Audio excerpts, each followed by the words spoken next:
पूर्णमदः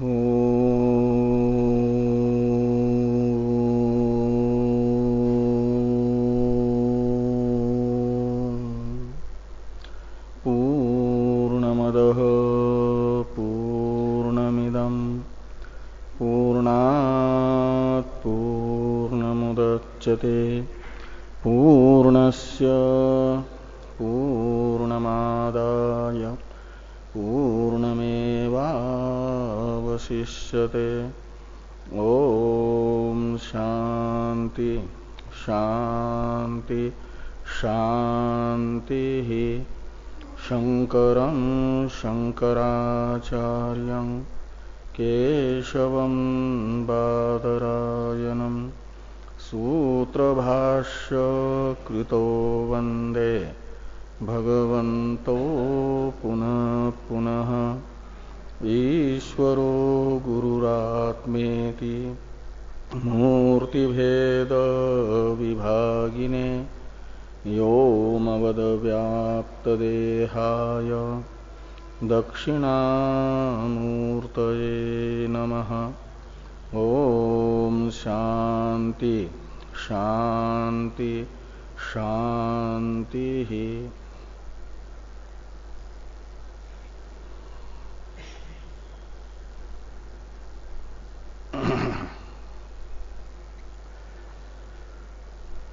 तो ब्रह्म सूत्र के द्वितीय अध्याय के प्रथम पाद के तृतीय अधिकरण का विचार हम लोग कर रहे हैं। विलक्षणत्व नामक तृतीय अधिकरण के तृतीय सूत्र का जो व्याख्यान रूप भाष्य है उसमें अंत अंत में विचार हो रहा है। भाष्यकार भगवान ने प्रथम सूत्र के पूर्व अवसर पर पूर्व पक्ष के द्वारा अपने मत की सिद्धि के लिए जिन जिन अर्थों को कहा था उनमें से कुछ अर्थों का अनुवाद करके निराकरण कर दिया है और अवशिष्ट जो पूर्व पक्ष की बातें हैं उनका अनुवाद करके निराकरण कर रहे हैं। तर्क का विषय ब्रह्म बन सकता है पृथ्वी आदि के तरह सिद्ध वस्तु होने से पूर्व पक्ष के इस कथन का निराकरण भाष्यकार भगवान ने कर दिया है। ये कहा कि प्रमाणांतर विषयत्व का प्रयोजक और उपाधि राहित्य है न कि परिनिष्ठितत्व। चाहे परिनिष्ठित वस्तु हो या अपरिनिष्ठित वस्तु हो रूपादि से रहित है तो वह प्रमाणांतर का अविषय रहेगी। और जो ब्रह्म जो है रूपादि से रहित है अतः परिनिष्ठित होने पर भी प्रमाणांतर का विषय न होकर के धर्म के तरह वेदिक गोचर रहेगा। और तर्क की विषयता ब्रह्म में श्रुति भी बता रही है नहीं है। नैसा तर्केन मतिरापनेया इत्यादि श्रुति ब्रह्म को वेद अमूलक शुष्क तर्क का अविषय बता रही है। और पूर्व पक्षी ने जो ये कहा था ब्रह्म में तर्क विषयता के लिए कि श्रवण से अतिरिक्त मनन का विधान करने वाला मंतव्य यह विधि वाक्य स्वयं ही ये बता रहा है कि ब्रह्म का अनुभव करने के लिए सहायक के रूप में तर्क को अपनाना चाहिए तत्व जिज्ञासु को। तो कहते हैं इसका अर्थ है यदि तर्क का विषय ब्रह्म न होता तो ब्रह्म ज्ञान के ब्रह्म के निर्धारण के लिए, ब्रह्म निर्धारण के लिए श्रुति तर्क को अपनाने के लिए क्यों कहती? श्रुति तर्क को ब्रह्म ज्ञान में सहायक के रूप में अपनाने के लिए कह रही है। इसका अर्थ है ब्रह्म तर्क का विषय है। ये पूर्व पक्षी ने पहले कहा था, लेकिन श्रवण से अतिरिक्त मनन विधि से भी ब्रह्म में निर्मूल तर्क विषयत्व सिद्ध नहीं होता। न अनेन मिषेण शुष्क तर्कस्य अत्र आत्मलाभ संभवति, इस वाक्य से ही बताया गया। तो फिर मनन विधि कौन से तर्क का विषय ब्रह्म को बता रही है? तो कहा कि श्रुति अनुगृहित जो तर्क है उसे अपनाने के लिए तत्व जिज्ञासु को श्रुति मंतव्य इस विधि वाक्य से बता रही है। श्रुति अनुगृहित तर्क कौन है? तो श्रुति अनुगृहित अनेक तर्क हैं, उनमें से कुछ तर्क विशेष भाष्कर भगवान बता रहे हैं। स्वप्नांत जागृतयोहो इत्यादि से इस पर हम लोग चर्चा कर रहे हैं। तो श्रुति के द्वारा परिनिष्ठित जो अर्थ है, श्रुति के द्वारा निर्धारित जो अर्थ है, उस अर्थ की किसी के बुद्धि में असंभावना प्रतीत हो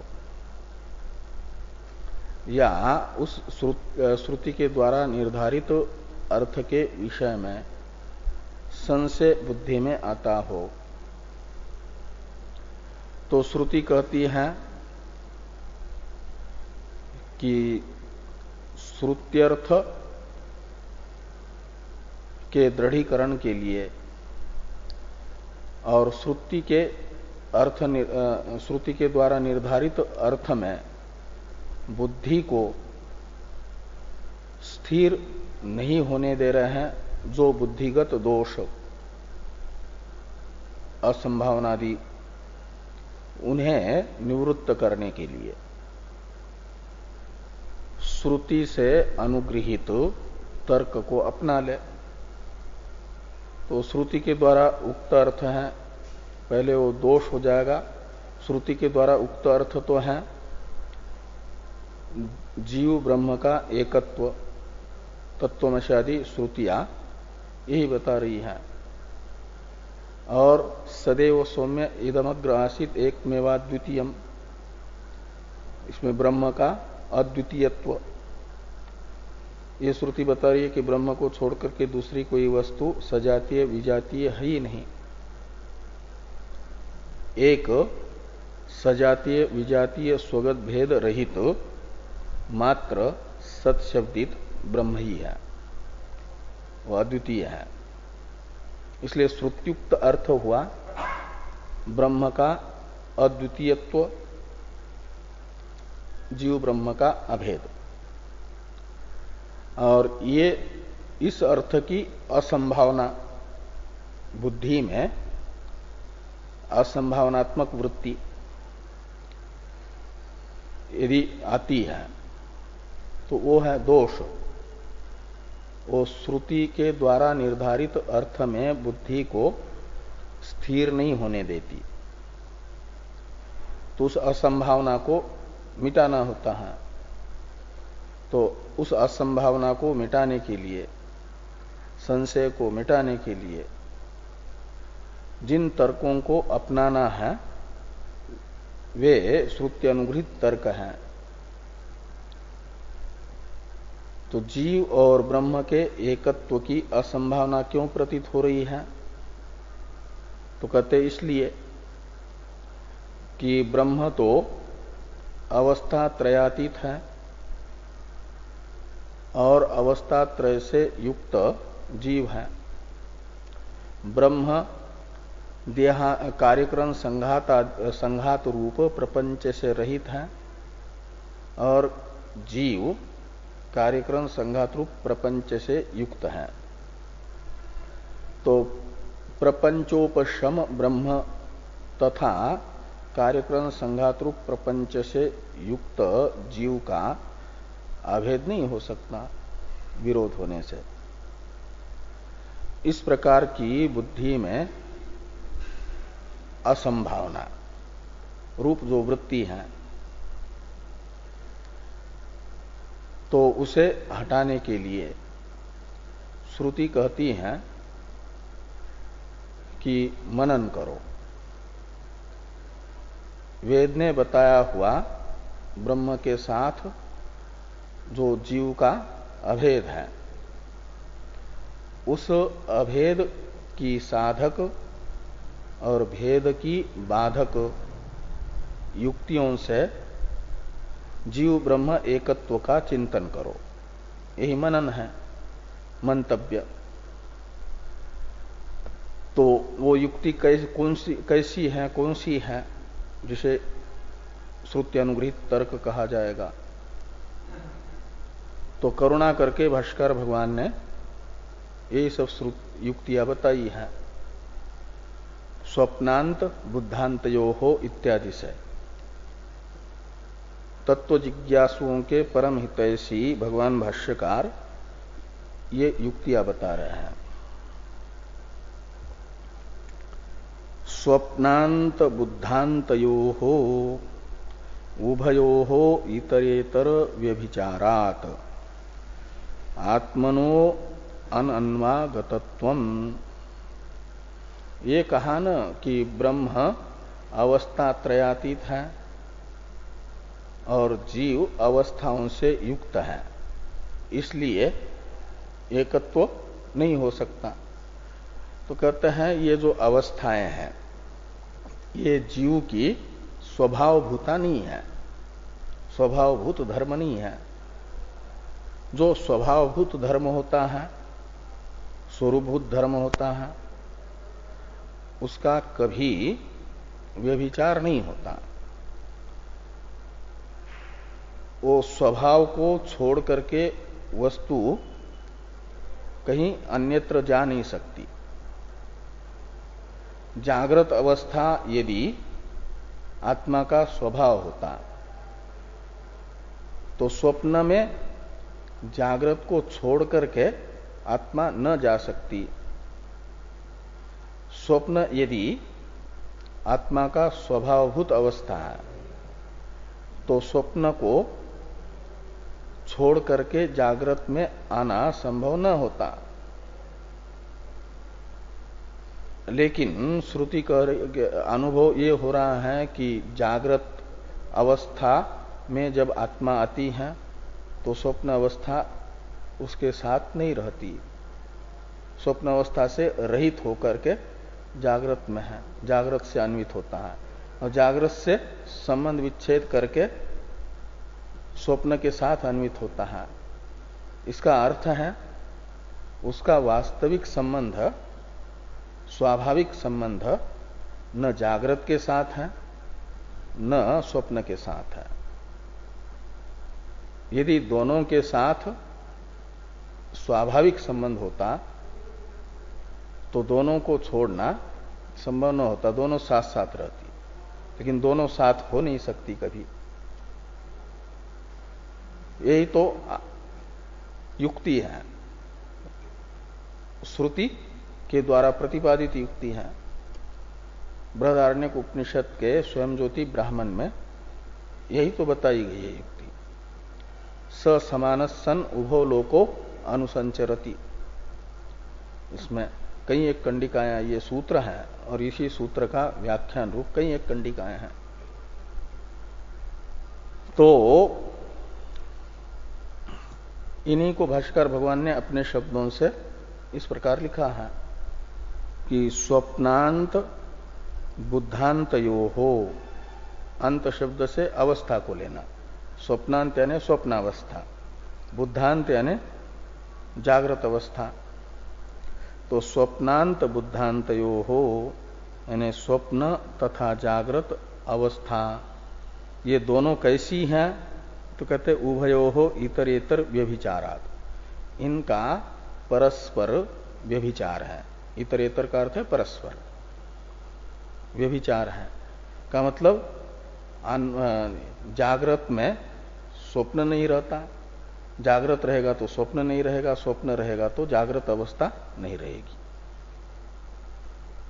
ये व्यभिचार है इनका एक दूसरे के साथ। और इसलिए क्या होगा, और इन दोनों में अन्वित होता हुआ सा प्रतीत हो रहा है आत्मा। इससे ज्ञापित होता है कि ये दोनों आत्मा की अवस्थाएं आगंतुक हैं, स्वाभाविक नहीं है। स्वतः आत्मा का परस्पर व्यभिचारिणी इन दोनों अवस्थाओं के साथ असंसर्ग ही सिद्ध हो रहा है, स्वाभाविक संसर्ग सिद्ध नहीं हो रहा है।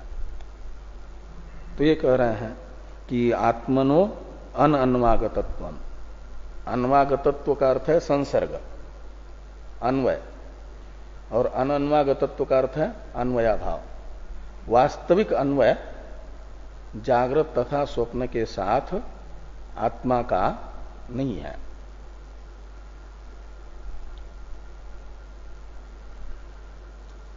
तो फिर जो अवस्थावान प्रतीत हो रहा है जीव, उस जीव का अवस्थाओं के साथ वास्तविक संबंध नहीं है। यदि वास्तविक संबंध होता, स्वाभाविक संबंध होता तो एक को छोड़ करके दूसरे में नहीं रहता, दोनों के साथ वास्तविक संबंध होता तो इसलिए वस्तुतः देखा जाए, उसके जीव के स्वभाव को देखा जाए तो जीव का स्वभाव तो इन अवस्थाओं से असंस्पृष्ट ही है, और ब्रह्म भी अवस्थाओं से रहित है, और जीव का भी अवस्थाओं के साथ इस युक्ति से वास्तविक संबंध सिद्ध नहीं हो रहा है।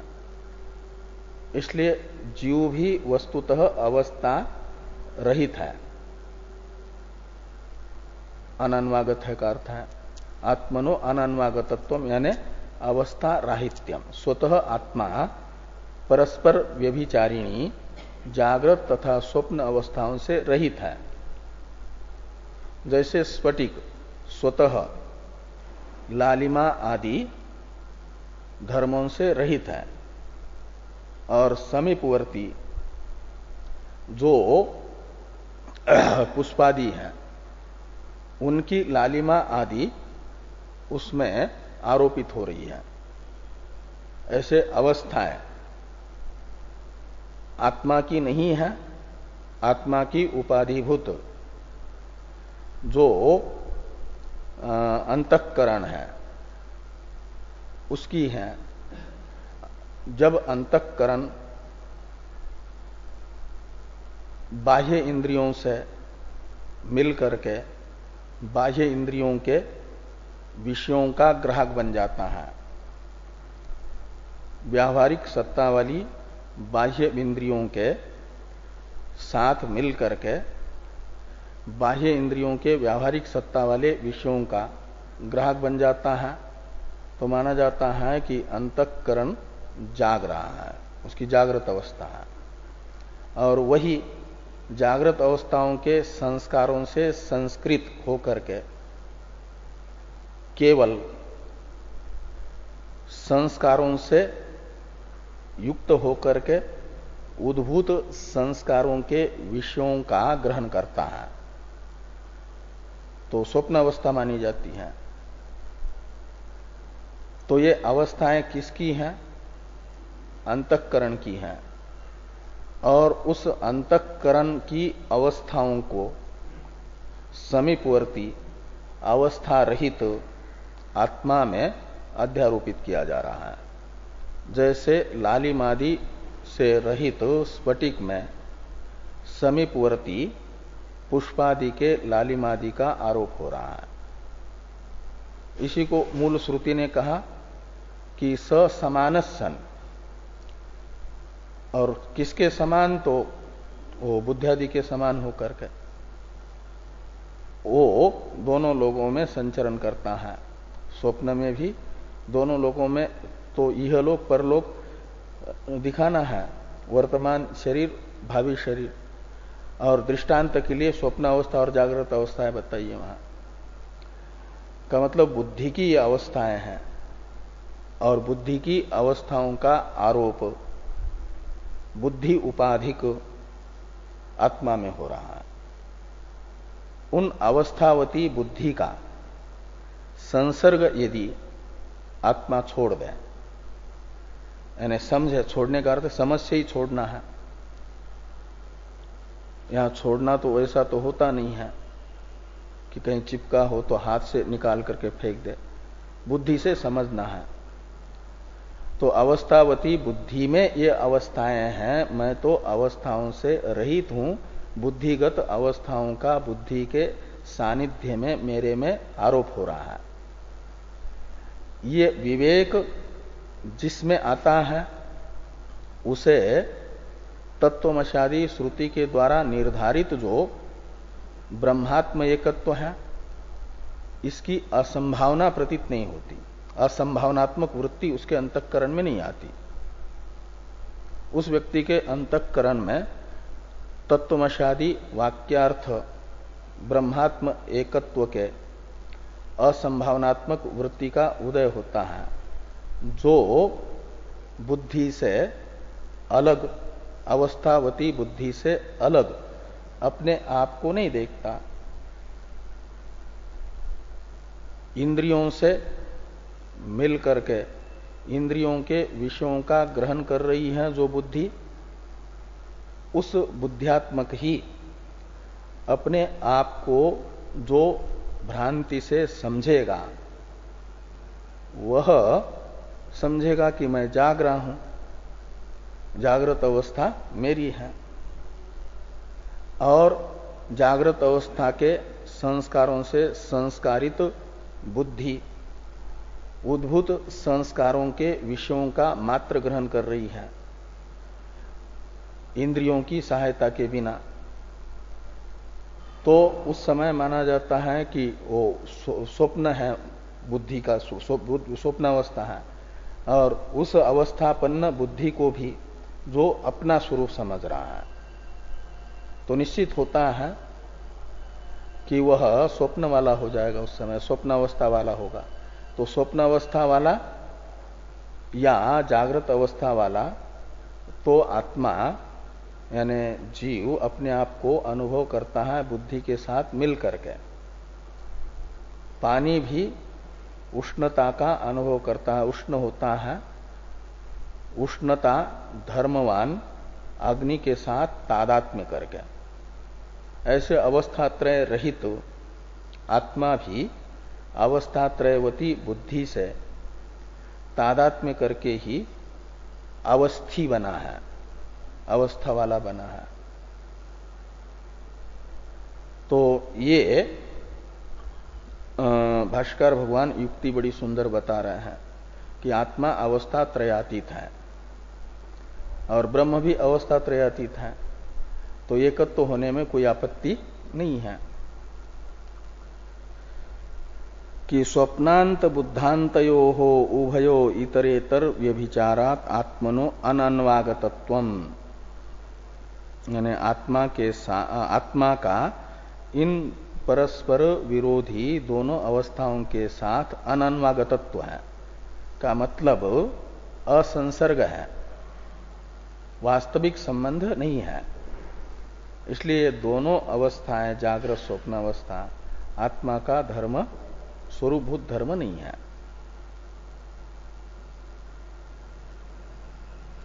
और आगे कहते हैं, यानी एक तर्क ये है, एक कॉमा दिया है ना, एक ये श्रुति अनुग्रहित एक तर्क ये बताया। तो इत्येवं जातीयक श्रुति अनुगृहित तर्क, ऐसा लगाना इसके जहां कॉमा दिया है उसका अन्वय इत्येवं जातीयक इसके साथ कर दीजिए। ये तर्क है श्रुति अनुगृहित तर्क। इसे श्रुति के द्वारा निर्धारित अर्थ में अपनी बुद्धि को सुस्थिर करने के लिए मंतव्य यह श्रुति साधक को, तत्व जिज्ञासु को अपनाने के लिए कह रही है। ये तर्क अपना, ये श्रुति अनुगृहित तर्क है। और एक तर्क बताया कि संप्रसादेच प्रपंच परित्यागेन सदात्मना संपत्तेः निष्प्रपंच सदात्मत्वम। ये कहा, यानी दो हेतु बताए थे ना, तत्वमसि श्रुति के द्वारा निर्धारित ब्रह्मात्म एकत्व की असंभावना में दो हेतु थे पूर्व पक्षी की बात। एक तो यानी कुतर्क देने वाले कुतार्किक के पास ये दो हैं कि ब्रह्म अवस्था रहित है और जीव अवस्था वाला है, इसलिए दोनों का एकत्व नहीं हो सकता। तो वो तो बताया कि आत्मा भी अवस्था से वस्तुतः रहित है, अवस्थाएं आत्मा का स्वभावभूत धर्म नहीं है, इसलिए एकत्व हो सकता है। और दूसरा ये बताया था कि कार्यक्रम संघात रूप प्रपंच से युक्त है आत्मा और ब्रह्म है प्रपंचोपशम, इसलिए दोनों का एकत्व नहीं होगा। तो उस युक्ति को, कुतर्क को निवृत्त करने वाला, कुतर्क का निराकरण करने वाला श्रुति अनुगृहित तर्क भाष्यकार भगवान बता रहे हैं कि संप्रसादे, संप्रसाद कहते हैं सुसुप्ति को, तो संप्रसादे यानी सुसुप्तौ, सुसुप्ति अवस्था में प्रपंच परित्यागेन, तो आत्मा कार्य यानी स्थूल शरीर रूप प्रपंच और करण यानी सूक्ष्म शरीर रूपी प्रपंच, इन दोनों का भी परित्याग करके, न तो सूक्ष्म शरीर को सूक्ष्म शरीर को मैं के रूप में ग्रहण करती है उस समय आत्मा, अपनी अहंता का आलंबन कार्यकरण रूपी प्रपंच को नहीं बनने देती। तो कार्यकरण संघात रूप प्रपंच को अपनी अहम वृत्ति का आलंबन बनाए बिना ही संप्रसाद है, सुसुप्ति में आत्मा रहती है। तो इसलिए क्या होता है उस समय, फिर जैसे ही कार्यक्रम संघात रूप प्रपंच से अहम वृत्ति को हटाती है, उसका आलंबन नहीं बनने, उसे आलंबन नहीं बनने देती अहम वृत्ति का, तो सदात्मना संपत्ते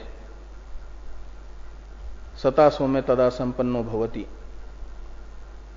श्रुति ये कहती है कि सत से अलग सा आत्मा को बताने वाली जो उपाधि है मन रूपी उपाधि, वह जब तक मन का जो नाम रूप है, यानी उसका जो अपना एक विशिष्ट स्वरूप है, अभिव्यक्त स्वरूप, वह अभिव्यक्त नाम रूप दशा में रहता है अंतःकरण, जागृत में और स्वप्नावस्था में, तब तक उसके साथ तादात्म्यापन्न आत्मा अपने वास्तविक स्वरूप के अज्ञान के कारण तादात्म्यापन्न आत्मा तदात्मक ही प्रतीत होता है, प्रपंच से युक्त प्रतीत होता है। और जैसे ही ये अभिव्यक्त अवस्था जो है उसे छोड़ देता है अंतःकरण की अभिव्यक्त अवस्था को, तो अंतःकरण की अभिव्यक्त अवस्था का अर्थ है कि अहम वृत्ति का स्थूल या सूक्ष्म कार्य को आलंबन बना करके रहना। स्थूल या सूक्ष्म उपाधि, कार्यरूप उपाधि को अपना आलंबन विषय बना करके अंतःकरण का अवस्थित होना, अहम वृत्ति का अवस्थित होना, ये अंतःकरण की अभिव्यक्त अवस्था है। और स्थूल या सूक्ष्म कार्य मात्र को अपने आलंबनत्व के रूप से छोड़ देना, ये और जैसे ही छोड़ता है तो अंतःकरण अभिव्यक्त अवस्था में नहीं रहता, फिर उसकी लय दशा मानी जाती, उस समय कारण अवस्थापन्न हो जाता है। और जैसे ही उसका लय हुआ तो फिर जीव भाव में नहीं रहता, वो सता सौम्य तदा संपन्न होती, सत्संपन्न हो जाता है।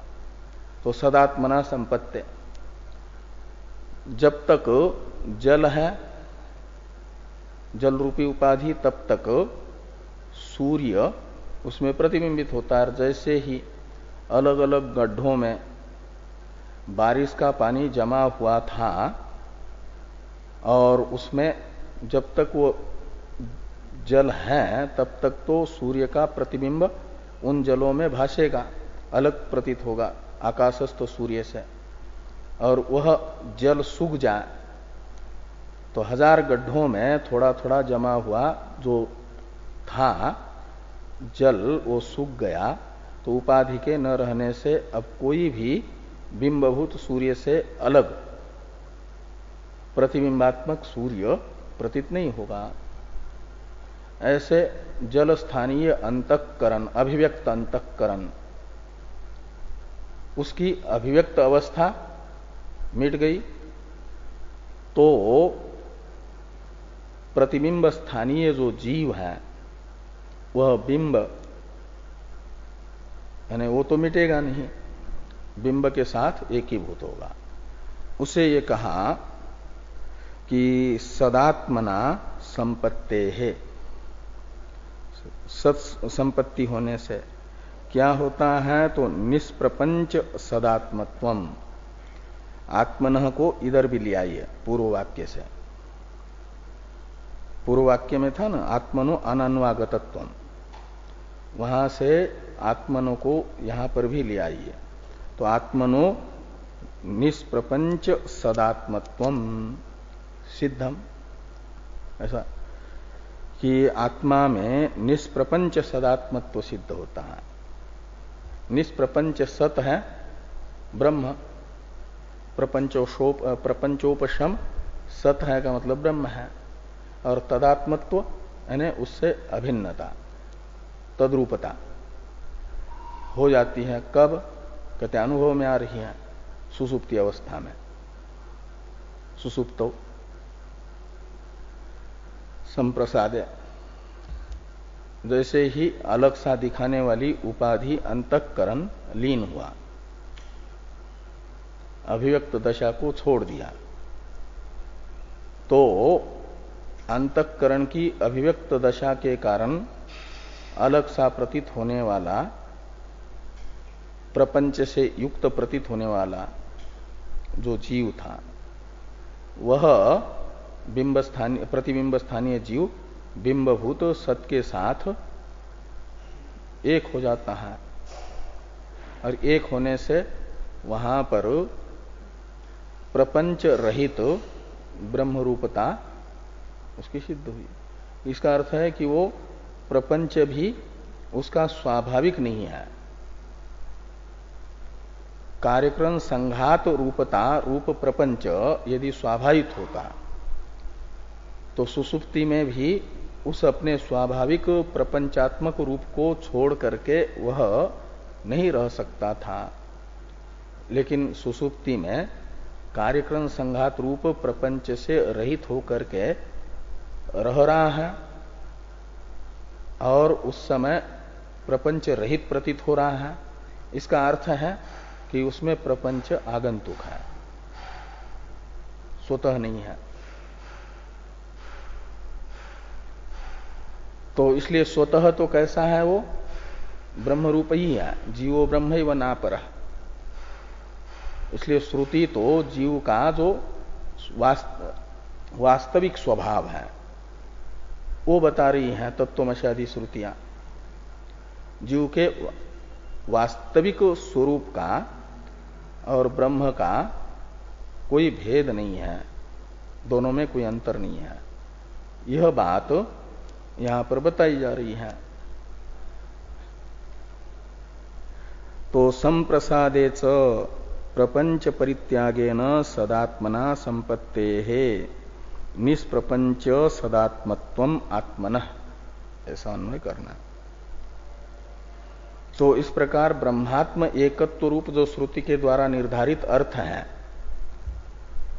उसके असंभावना रूप वृत्ति को हटाने के लिए ये श्रुति अनुग्रहित तर्क को अपना ले तो असंभावना रूप दोष निवृत्त होगा, ये बता। अब यदि 6 प्रमाण हैं तो 6 प्रमाणों में से सबको एक जैसा ही प्रमाण मान ले, यानी वेदांत का विषय भी और प्रत्यक्षादि प्रमाणों का विषय भी एक जैसा सत्य है। वेदांत को तत्वावेदक प्रमाण न मान करके और सभी के और प्रत्यक्षादि को, वेदांत के अनुसार तो उपनिषदे तत्वावेदक प्रमाण है और प्रत्यक्षादि प्रमाण है व्यावहारिक प्रमाण। इसलिए पृथ्व्यादि की व्यावहारिक सत्ता का निषेध नेति नेति वाक्यों से नहीं होता। नेति नेति इत्यादि उपनिषद वाक्य मूर्तामूर्त रूप प्रपंच व्यावहारिक भी है नहीं, ऐसा नहीं बता रहे हैं। वे कह रहे हैं कि ब्रह्म जिस सत्ता वाला है वह सत्ता मूर्तामूर्त रूप प्रपंच में नहीं है। ब्रह्म पारमार्थिक सत्ता वाला है, तो ये परमार्थ नहीं है, तत्व नहीं है मूर्तामूर्त प्रपंच। इसलिए परमार्थ तो अद्वैत है, अद्वैतम परमार्थतः, और द्वैत जो है व्यावहारिक सत्ता वाला है। इस प्रकार, और ये द्वैत को विषय बनाने वाले जो प्रत्यक्षादि प्रमाण है उनका वो व्यावहारिक अस्तित्व है, वो अपने अपने विषयों का व्यावहारिक अस्तित्व बता रहे हैं। इसलिए व्यावहारिक सत्व अपने अपने विषय में बता करके वे प्रमाण हैं।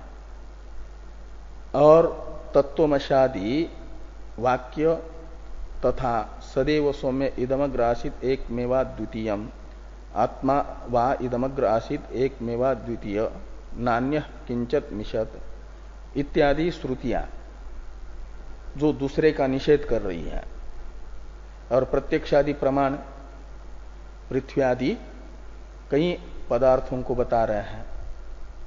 तो इसलिए प्रत्यक्षादि प्रमाण के साथ सदैव सौम्य इदमग्र आसीत एकमेवा द्वितीय इत्यादि श्रुति वाक्यों का विरोध प्रतीत हो रहा है। ये श्रुतियां बता रही है ब्रह्म अद्वितीय है, का मतलब दूसरी कोई ब्रह्म की सजातीय विजातीय वस्तु है ही नहीं। और प्रत्यक्षादि प्रमाण पृथ्वी को सत बता रहे हैं, जल को सत बता रहे हैं, अग्नि को भी सत बता रहा है, वायु आकाश आदि भी हैं करके बता रहे हैं। तो प्रत्यक्षादि प्रमाणों का जो विषय है उनकी सत्ता का निषेध यदि करेंगे तो फिर उनमें प्रामाण्य कैसे रहेगा। इसलिए प्रत्यक्षादि प्रमाणों के साथ ब्रह्म के अद्वितीयत्व का विरोध है, और इसलिए वेद के द्वारा उक्त जो ब्रह्म का अद्वितीयत्व है वह अनुचित है। आत्मा तो अनेक होने चाहिए। इस प्रकार ये ब्रह्म के अद्वितीयत्व की असंभावना रूपी दोष यदि बुद्धि में है तो उस दोष का निवर्तक श्रुति अनुगृहित तर्क से ब्रह्म के अद्वितीयत्व का चिंतन करने के लिए मंतव्य ये श्रुति बताती है। वह तर्क किस प्रकार का होगा उसे भाष्यकार भगवान बता रहे हैं कि प्रपंचस्य, ये ब्रह्म के अद्वितीयत्व को सिद्ध करने वाला तर्क है। और ये ब्रह्म के अद्वितीयत्व की असंभावना किसके बुद्धि में आएगी? जिससे इन प्रमाणों का ये भेद ज्ञात नहीं है इस प्रकार का कि वेदांत सदैव स्वमें इदमग्रासित एकमेवाद्वितीय इत्यादि वाक्य परमार्थतः ब्रह्म का अद्वैत बता रहे हैं, ब्रह्म को अद्वितीय बता रहे हैं, दूसरे वस्तु का निषेध कर रहे हैं। और प्रत्यक्षादि प्रमाण पृथ्वी आदि की व्यावहारिकी सत्ता बता रहे हैं। ये विवेक जिनकी बुद्धि में नहीं है उन्हें वेदांत तथा प्रत्यक्षादि प्रमाणों के विषय को समान सत्ता वाले जो मान रहे हैं उनकी बुद्धि में ये ब्रह्म के अद्वितीयत्व विषयक असंभावना रूप वृत्ति बन सकती है। उस वृत्ति को निवृत्त करने वाला ये तर्क बता रहे हैं, श्रुति अनुगृहित तर्क, कि प्रपंचस्य ब्रह्म प्रभवत्वात् कार्य कारण अनन्यत्व न्यायेन ब्रह्म अव्यतिरेक इत्येवं जातीयक। ये तीसरा तर्क है ना, ब्रह्म के अद्वैतत्व को बताने वाला। कहते हैं ये जो प्रपंच है ब्रह्म से प्रभव है, उत्पन्न है, इसलिए क्या होगा? तो आगे एक अधिकरण आने वाला है द्वितीय पाद में, तो तद अनन्यत्वम आरंभण शब्दादिभ्य, कार्य अपने कारण से पृथक सत्ता वाला नहीं होता, ये वो अधिकरण बताता है। कार्य का कारण से अव्यतिरेक, अभेद, यानी, और वो अभेद का क्या स्वरूप है? कारण की सत्ता से अतिरिक्त सत्ता का अभाव। कार्य की अपने कारण की सत्ता से पृथक सत्ता का अभाव होता है, उसकी अलग सत्ता नहीं होती। का अर्थ हुआ कि कारण की सत्ता से ही वो सत्सा प्रतीत होता है। और ये सामान्य न्याय है, मिट्टी की सत्ता से ही घड़ा सत प्रतीत हो रहा है, मिट्टी की सत्ता से अलग घड़े की सत्ता नहीं है। इसका अर्थ है कि जिसकी सत्ता से घड़ा सत प्रतीत हो रहा है उससे वह अनन्य है, अलग नहीं है। मिट्टी से घड़े को अलग नहीं किया जा सकता। मिट्टी के बिना यदि घड़ा जैसे मिट्टी की सत्ता से भास रहा है वैसा ही मिट्टी के बिना भी भासे, मिट्टी की सत्ता लिए बिना भी घड़ा यदि वैसा ही भासे जैसा मिट्टी की सत्ता से भास रहा है तो घड़े को मिट्टी से अलग कहा जा सकता है। लेकिन मिट्टी के बिना घड़े का कोई न नाम है न रूप है, अस्तित्व ही नहीं है, घड़े को आत्मलाभ ही नहीं होता। इसलिए जिससे घड़े को आत्मलाभ हो रहा है उससे वह अनन्य है, उससे अलग सत्ता वाला है नहीं। तो जैसे घड़ा उदाहरण के लिए घड़े से अलग नहीं है, अब क्या नाम, घड़ा मिट्टी से अलग नहीं है, ऐसे दार्ष्टान्त में घड़ा स्थानीय है सारा जगत और मिट्टी स्थानीय है ब्रह्म, कारण स्थानीय। तो कारणभूत जो ब्रह्म है उस ब्रह्म की सत्ता से अलग आकाश आदि प्रपंच में से किसी भी वस्तु की सत्ता नहीं है, क्योंकि वेदांत बता रहा है समस्त जगत के प्रति अभिन्न निमित्त उपादान कारण ब्रह्म ही है। ब्रह्म ही सारे कार्यों का उपादान कारण भी है, निमित्त कारण भी है। तो इसलिए समस्त जगत की प्रकृतिभूत ब्रह्म की सत्ता से अलग सत्ता ब्रह्म के कार्यभूत समस्त जगत की होगी ही नहीं। तो प्रत्यक्षादि प्रमाण ब्रह्म से अलग करके ब्रह्म के कार्यभूत पृथ्वी आदि को स्वतंत्र सत्ता वाला यदि दिखा दे, तब तो कहा जा सकता है कि ब्रह्म का अद्वैतत्व असंभव है। लेकिन प्रत्यक्षादि प्रमाणों में से किसी में यह सामर्थ्य नहीं है कि पृथ्वी आदि के कारणभूत ब्रह्म से पृथ्वी आदि को अलग करके ब्रह्म की सत्ता लिए बिना पृथ्वी आदि को सत दिखा दे। ऐसा प्रत्यक्षादि प्रमाणों में से किसी भी प्रमाण में सामर्थ्य नहीं है। तो फिर वेदांत यही कह रहा है कि सारा प्रपंच ब्रह्म का कार्य होने से अपने कारणभूत ब्रह्म से अनन्य है। जैसा मिट्टी का कार्य घड़ा मिट्टी से अनन्य है, ब्रह्म का कार्य समस्त प्रपंच ब्रह्म से अनन्य है, यानी पृथक सत्ता वाला नहीं है।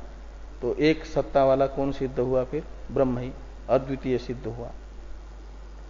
ये तर्क यहां पर भाष्यकार भगवान ने बताया कि प्रपंचस्य ब्रह्म प्रभवत्वात्, ये जो प्रपंच है ब्रह्म से प्रभव है, यानी उत्पन्न हुआ है, अर्थात ब्रह्म कारण है। और कार्य कारण अनन्यत्व न्यायेन, कार्य कारण अनन्यत्व न्याय है, तद अनन्यत्वम आरम्भण शब्दादिभ्य यह अधिकरण। इस अधिकरण से क्या सिद्ध होगा? ब्रह्म अव्यतिरेक, यानी ब्रह्म का अद्वितीयत्व सिद्ध होगा। कार्य का प्रपंच का ब्रह्म के साथ अभेद सिद्ध होगा। प्रपंचस्य ब्रह्म अव्यतिरेक, यानी अनन्यत्व है प्रपंच का ब्रह्म के साथ। इस प्रकार के जो तर्क है ये है श्रुति अनुगृहित तर्क, और इन तर्कों को श्रवण से अतिरिक्त मनन का विधान करने वाला मंतव्य यह श्रुति वाक्य तत्व जिज्ञासुओं को अपनाने के लिए कह रहा है। ये यहां पर कहा गया। थोड़ी टीका है, इसको देखिए।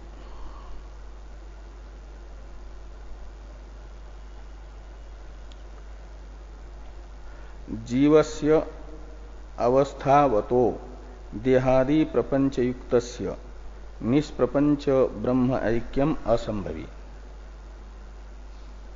यानी तत्वमशादी वाक्यों के द्वारा उक्त ब्रह्मात्म एकत्व की असंभावना रूप दोष यहां पर बताया इन शब्दों से कि जीवस्य अवस्थावतः, यानी जीवस्य निष्प्रपंच ब्रह्म ऐक्य असंभवी, ऐसे लगाना, ब्रह्म ऐक्यम असंभवी। जीव का निष्प्रपंच ब्रह्म के साथ एकत्व असंभव है। क्यों? कहते इसलिए कि जीव तो अवस्था वाला है और देहादि प्रपंच से युक्त है। ये दो विशेषण इसीलिए दिए हैं कि अवस्थावतः और देहादि प्रपंच युक्तस्य जीवस्य निष्प्रपंच ब्रह्म के साथ ऐक्य असंभव है। ये है एकत्व, जीव ब्रह्मात्म एकत्व विषयक असंभावना नाम का दोष। और ब्रह्म के अद्वितीयत्व की असंभावना दोष को बता रहे हैं कि द्वैतग्राही प्रमाण विरोधात। द्वैतग्राही प्रमाण है प्रत्यक्षादि प्रमाण, वेदांत से अतिरिक्त सभी प्रमाण द्वैत ग्राही प्रमाण है। और उन प्रमाणों से सदैव सौम्य इदमग्र आसीत एकमेवा द्वितीयम इत्यादि श्रुति वचनों का जो ब्रह्म के अद्वितीयत्व को बता रहे हैं, विरोध है प्रत्यक्षादि द्वैतग्राही प्रमाणों के साथ। विरोध होने से ब्रह्मणः अद्वितीयत्वम अयुक्तम, ब्रह्म में अद्वितीयत्व मानना अनुचित है, अद्वैत गलत है। इत्येवं स्रोतार्थ असंभावनायाम, इस प्रकार श्रुति के अर्थ, स्रोतार्थ है ब्रह्मात्म एकत्व और ब्रह्म का अद्वितीयत्व, और इसकी असंभावनात्मक वृत्ति बुद्धि में होने पर, स्रोतार्थ असंभावनायाम का अर्थ है तन निराशाय, उस असंभावना रूप दोष का निराकरण करने के लिए सर्वासु अवस्थासु आत्मनो अनुगतस्य व्यभिचारिणी भी ही अवस्था भी ही अनन्वागतत्वम यानी असंस्पृष्टत्वम अवस्थानाम स्वाभाविकत्वे वन्य औष्ण्यवद वन्नी औष्णवत आत्मव्यभिचारा योगात। यहां तक वो पहले वाला जो तर्क है उसका अर्थ कर दिया टीकाकार ने, कि ये कह रहे हैं कि ये आप क्या नाम, इसका निराकरण करने के लिए सभी अवस्थाओं में अनुगत प्रतीत होने वाली जो आत्मा है वह वस्तुतः उन परस्पर व्यभिचारिणी सभी अवस्थाओं से असंस्पृष्ट है। अनन्वागत का अर्थ है असंस्पृष्ट यानी रहित है। संस्पृष्ट कहते हैं युक्त, और असंस्पृष्ट का अर्थ हो जाएगा युक्त नहीं है, का मतलब अवस्थाओं से रहित है। भाष्यस्थ अनन्वागतत्व का अर्थ कर दिया असंस्पृष्टत्वम, और इससे ये सिद्ध हुआ।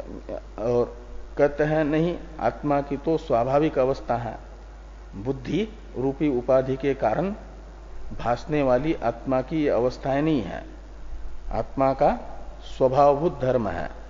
ऐसा यदि कोई कहे तो उसका विरोधी तर्क बता रहे हैं कि अवस्थानाम स्वाभाविकत्व वन्य औष्णवत आत्म व्यभिचारा योगात। तो जैसा वन्य का स्वभावभूत धर्म औष्ण्य है, यहां औष्ण छपा है, औष्ण्य ऐसा होता अच्छा होता। तो वन्य का जो औष्ण्य धर्म है, उष्णता रूप धर्म है, वो स्वभावभूत धर्म है, तो उसका कभी भी वन्य के साथ व्यभिचार नहीं होता, हमेशा रहता है, अव्यभिचार है का मतलब वन्य के साथ ही रहता है, वन्य को छोड़ करके नहीं रहता, वन्य उसको छोड़ करके कहीं नहीं रहती।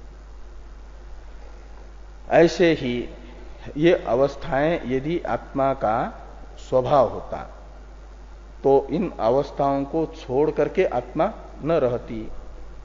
लेकिन देखा जा रहा है कि स्वप्न में जब आत्मा रहती है तो जागृत और सुसुप्ति नहीं है, और जागृत में है तो जागृत सुसुप्ति नहीं है, सुसुप्ति में है तो जागृत स्वप्न नहीं है। का अर्थ है ये अवस्थाएं आत्मा का स्वभाव नहीं है, आगंतुक है।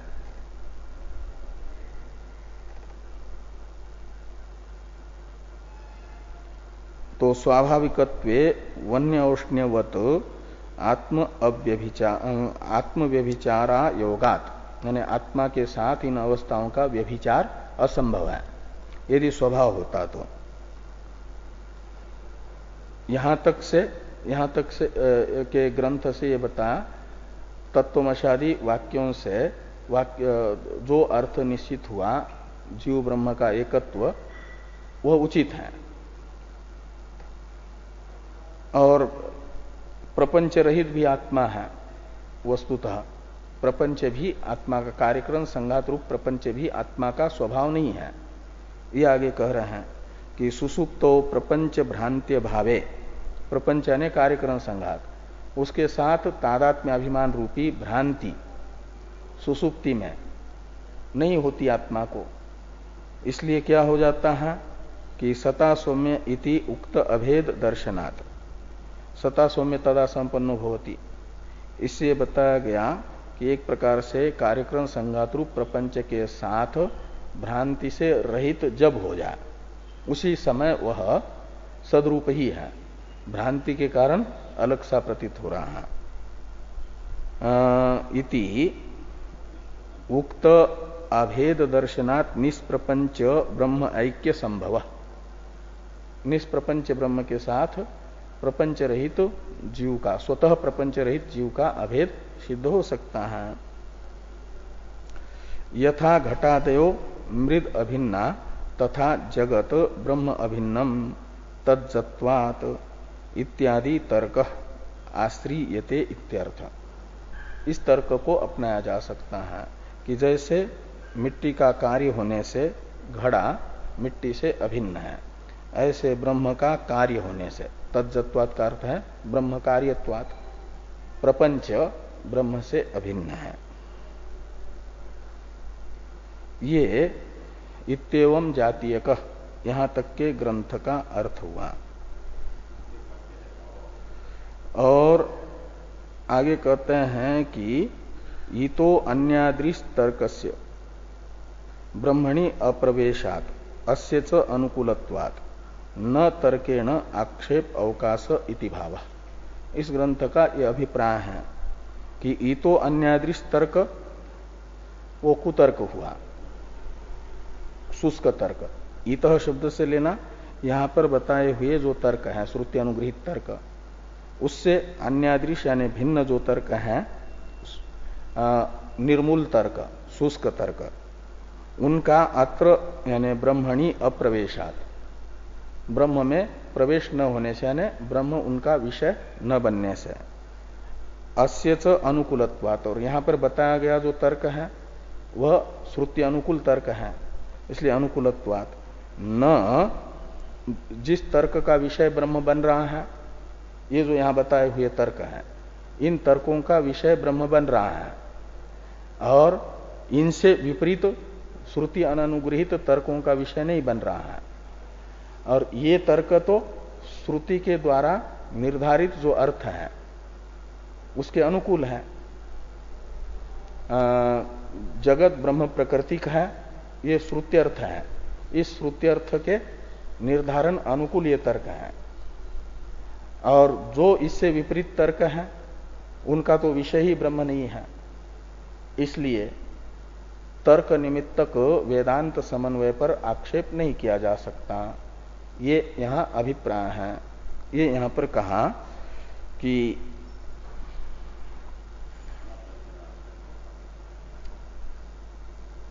कहाँ गया ये, ईतो अन्यादृश तर्कस्य अत्र ब्रह्मणि अप्रवेशात् और अस्य च अनुकूलत्वात् न तर्केण आक्षेप अवकाश इति भाव। अब तर्का प्रतिष्ठानात् इत्यादि की अवतरण टीका है, इस पर कल चर्चा करते हैं।